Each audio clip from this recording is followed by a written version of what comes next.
దీన్ని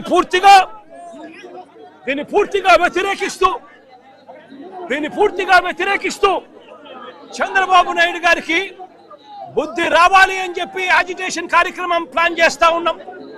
ఇందులో భాగంగానే ఈ నర్సీపట్నానికి సంబంధించి సీనియర్ నాయకుడిగా ఉన్న ఒక ఎమ్మెల్యే, స్పీకర్ పదవిలో ఉన్న ఈ ఎమ్మెల్యే కూడా చంద్రబాబు నాయుడు గారి మాదిరిగానే తప్పుడు మాటలు మాట్లాడుతూ అబద్ధాలు చెబుతూ తాను కూడా చంద్రబాబు నాయుడు గారి కన్నా 4 ఆకులు తక్కువేమి కాదు అని చెప్పి రుజువు చేసుకుంటా ఉన్నాడు.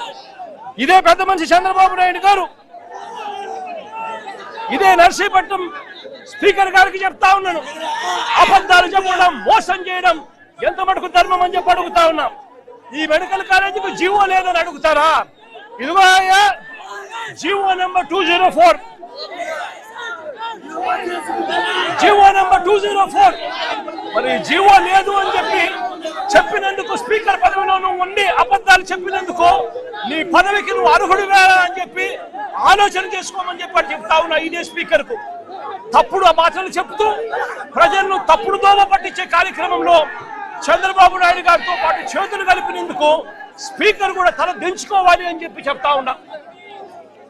ఇదే పెద్ద మనిషి చంద్రబాబు నాయుడు గారు తాను అధికారంలోకి వచ్చినాడు 2024 అధికారంలోకి జూన్లో వస్తే సెప్టెంబర్ నాటికల్లా సెప్టెంబర్ 3న చంద్రబాబు నాయుడు గారు మెమో డిక్లేర్ చేశారు, ఒక మెమో ఇష్యూ చేశాడు.